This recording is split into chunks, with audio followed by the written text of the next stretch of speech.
Hello everybody, welcome to the pre-match press conference with New Zealand.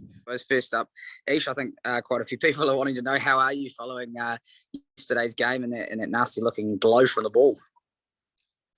Yeah, thankfully it wasn't too bad, and unfortunately I dropped the catch and it kind of burst through my hands, but my hands kind of lightened the blow a little bit. But no, definitely woken up with a little bit of a headache, but thankfully all the procedures in place have been taken, and Doc Cameron's ruled out chance of concussion, which is great. Cool, and I suppose not a lot of time to sort of recover and set your sights for a pretty important game tomorrow. I think you guys have just done your scouting. Can you talk us through, how you're preparing for tomorrow's game?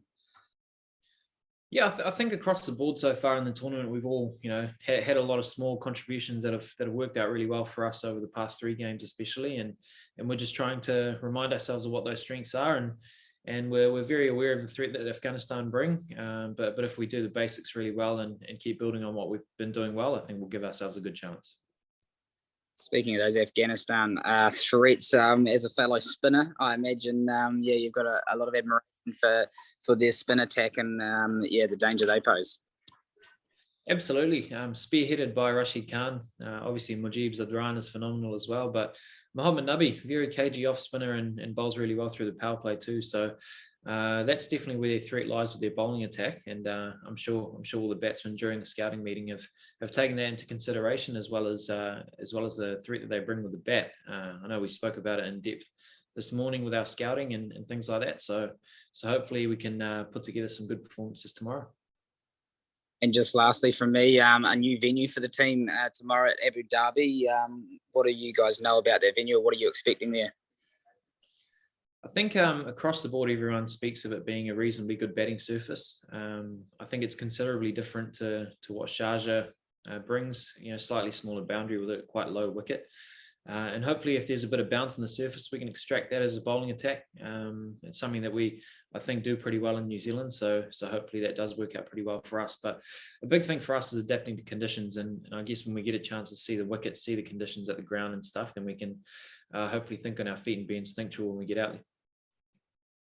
Awesome. Thanks very much, Ish. I'll pass it over to Ian Anderson, who's online from stuff back in New Zealand on the night shift. Hey, Ish, how you going? Right, Ian, you good, mate? You're good. Hey, just talk us through a little bit about the knock. How did it feel at the time, and what did you need to do to sort of to fix things up, and about the sort of concussion test that you have to go through? Yeah, I think in the end it beat me for the lack of pace. I let the ball out, and David Wieser gives the ball quite a good whack, and so I kind of expected it to hit me a little bit sooner than it did, and so thankfully in the end I got my hands in the way, but it would be nice to catch the ball. Once everyone saw that I was all right, they were reminding me that I dropped the catch. But yeah, it's good. A bit of a knock to the head, bit of a headache. Initially there was a bit of shock there, but thankfully over the past 24 hours there's been no issues so far, and now we can just kind of move on and look forward to tomorrow. Do you feel like a bit of an All Black going through an HIA test? Oh, not quite. I don't really have enough muscle on my bones for that, mate. But yeah, maybe one day. So what do they do to just to check you out? So they go through a protocol out there, and ask you a few questions. Doc Cameron came out with our physio Tommy, and they kind of ask you a few questions to make sure that you're kind of there with everyone around you and things like that. But also there's a concussion test that we do kind of during the pre-seasons. We do that every year, and we just try to revisit that and make sure that your numbers are all the same. Right. Obviously not a game you would have wanted to miss coming up either. Yeah, very, very exciting game. I've never played Afghanistan before. I played a few of their players around the world individually, I guess, in franchise competitions, and very aware of the threat that they pose. But on the back of that, I think our team's been performing really well, and it's been a lot of people contributing at different times. So hopefully that can continue, and someone can put on a match-winning performance, kind of like Guppy did against Scotland. I think that'll go a long way for us to hopefully put in good performance on and winning the game. Is it handy for you to know now that the equation is pretty simple, winning you through? Yeah, absolutely. I think we've approached almost every game like that so far, and hopefully we can do the same tomorrow. Be really clear on what's been working really well for us. Everyone's been doing a great job behind the scenes, and the support staff with the scouting, and and there's been a lot of cricket that we've been able to watch, take into account what the conditions are going to be like in Abu Dhabi. But you can watch as much as you can on TV, but I think it'll be the time that we get to the ground, assess the wicket, assess the conditions, and then we can keep moving from there. Happy Diwali, Ish. Happy Diwali, man. Yeah. So my question is two questions to you. One is related to Diwali, another to cricket. Okay. So my first question is to you for Diwali. How you celebrated Diwali at the biobubble scenarios? Lots of sweets. Well, yeah. So we've been really fortunate to have a buffet that's put on. The chefs have been fantastic here, and luckily our security manager Terry, he's got some Kashmiri roots, so he got in the ear of the chef and said, instead of having some fruit or like a cake or something for dessert tonight, can we get some gulab jamun and maybe some gajar halwa? I was pretty gutted that he didn't organize some ras malai. Obviously that's my favorite sweet, so a bit of a shame, but nice to be able to spend Diwali with a couple of people, and it's been really cool because a lot of our Kiwi guys have, the Kiwi players have played in the IPL a lot, and so in the early morning, the first thing they said was Happy Diwali, so that was pretty cool. Yeah, nice. I love just having the gulab jamun. So thanks for remembering the gulab jamun. So back to the cricket. We see that the two spinners trend is coming up in the cricket. So do you think with the upcoming home season of New Zealand, the two spinners will also handy there as well in the T20s, like you and the pure partnership with Mitchell Center? Yeah, I think for a long time now we've played two spinners in New Zealand already for a long time. So it's something that's worked reasonably well for us in those conditions. Considering the wickets in New Zealand are pretty flat, the boundaries are really small, and so taking wickets is always really important. And I guess to have some variety in your bowling attack is always really important there.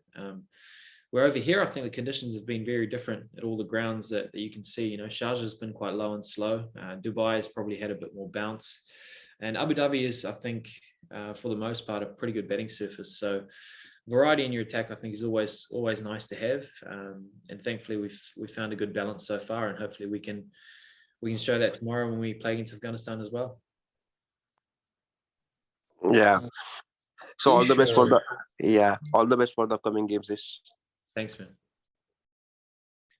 Ayush Rasesh here from HT.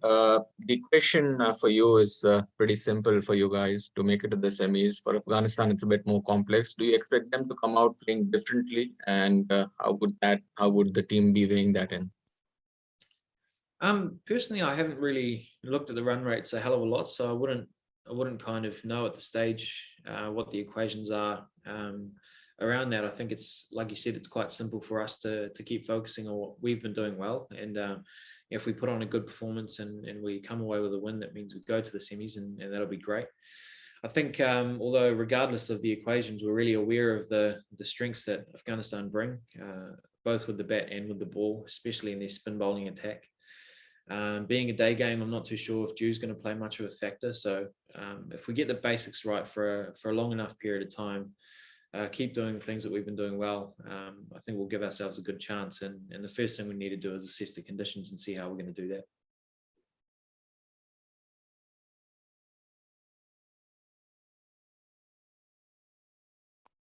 Yeah, hi Ish.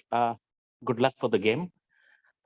My question has two parts. One is that New Zealand have been the most consistent teams in the ICC events over the last half a decade. But as we saw in 2019, New Zealand were called underdogs. New Zealand were very unlucky not to win the tournament. That World Test Championship final also, New Zealand was termed as underdogs.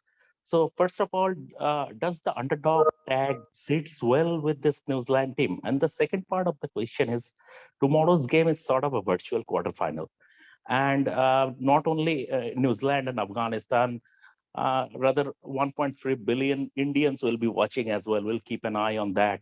So does that bring an added pressure to perform? I guess on the underdog part, I don't think we've ever even spoken about that. We just try to play as good cricket as we possibly can. big part of it's been the leadership group have harped on a lot about adapting to conditions as quick as we can, and I think that's been tailored into our training. So if you come and watch a training, especially when you see some of the guys that have been playing for the last 10, 12 years, I think they're very specific with their training when it comes to preparing for certain conditions or certain matchups. So I think that's something that we've done really well over the past wee while. Really fortunate to play alongside some great players in this era, some great batsmen, obviously, led by Kane and Roscoe, in a spearhead bowling attack that's done so well in conditions all around the world. So I think they've been a great benchmark for a lot of us to look up to, and that's been hopefully showing up in our performances over the past wee while. And I guess looking forward to tomorrow, we see it as another game. I think if we keep it as simple as trying to adapt to the conditions as best as we can, and being aware of the threats that Afghanistan pose, and also taking into consideration the things we've done really well. If we can do them really well, I think then we can put on a good performance, and all that other stuff takes care of itself.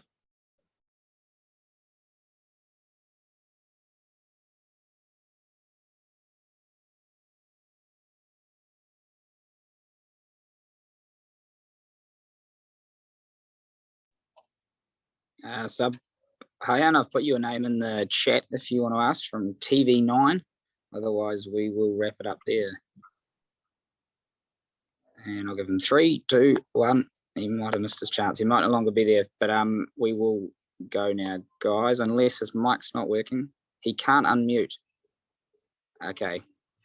He's just talking to me on the chat. Do you have a question you want to ask, or we wrap it up there? Depending on how fast he's going to type. All right, Ish, if you just hold fire for 10 seconds, Sure. Here's Easy. Write it through the chat. Yeah, old school. Yeah. Do you want me to type it back? Morse code. I think he's going to ask a question to do with Trent Boult and Tim Southey and them finding their edge in the last couple of years and where they're kind of at. So if you want to answer that. Edge. Yeah, and sort of, I suppose, being at their very best at the moment. Yeah. How much is it read?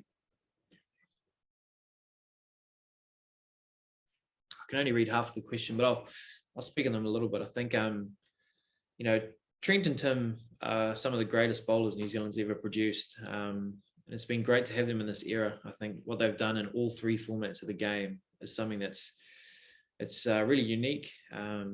They've spearheaded the bowling attack for a really long time. But I think the really cool thing that I see with them is they've taken a few guys with them.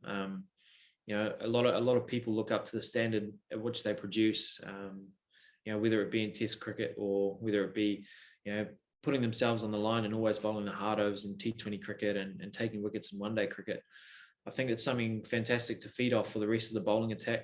A lot of young seamers in New Zealand want to bowl like Tim Southey and Trent Boult, and I think that's a great reflection of how great they've been for so long.